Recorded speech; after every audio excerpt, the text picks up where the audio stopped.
Hey guys, so was cleaning out some stuff in our basement, and we have a lot of things from when my mom passed and my grandmother and Tim's family members. And so I came across this letter that started out Dear Jen, and it was written in 1989.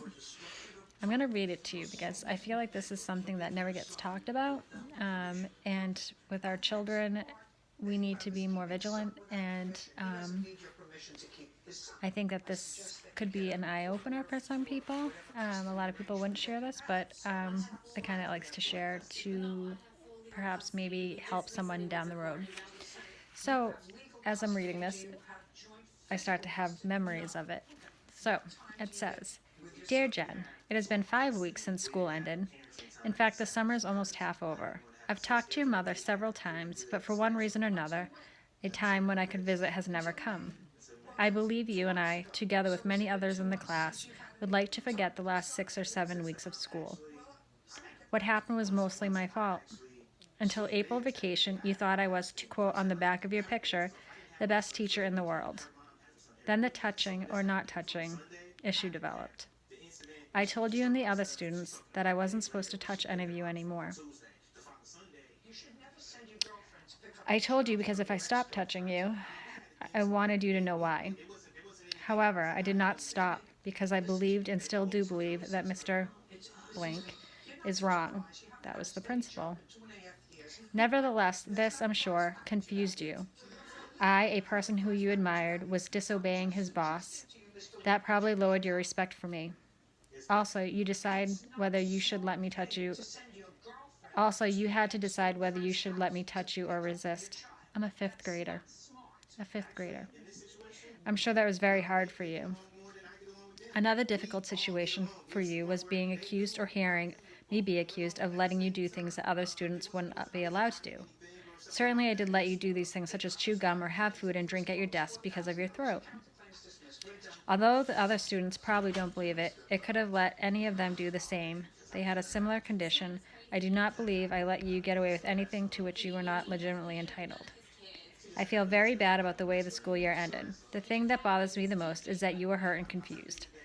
I wish and hope that you'll forget about the last 6 weeks of school, that you will not even think about blaming yourself, and rather do the best to remember the first 3 quarters of the year, which I feel was excellent. I gather from talking to your mother that you are having a busy, enjoyable summer. Have you heard from or seen Nat? Have you seen any other richer school classmates?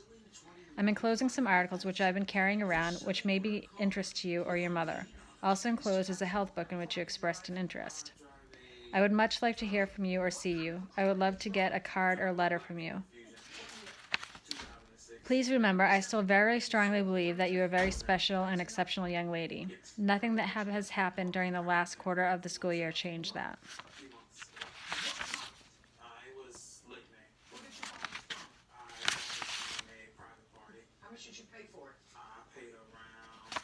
That was one of the hardest times. I've had a lot of hard times. That was really one of the hardest times.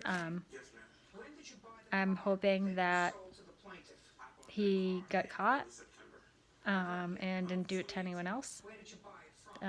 He abused his power to a bunch of fifth graders and who knows who else.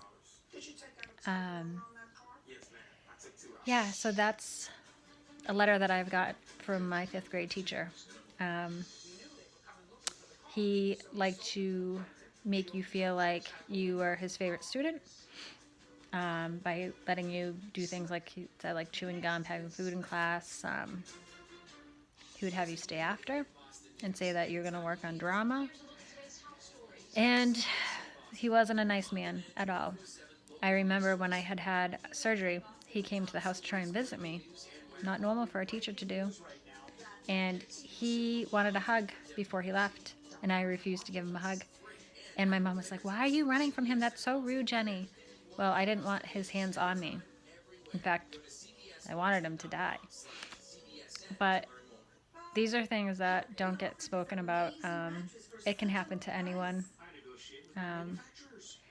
But I figured it was time to share that story with you guys. A lot of you probably remember him and had him in school, and I don't know. I know a few of you shared the same experience as I did. But yeah, so that's that. It's never your fault. No matter what they say, it's never your fault.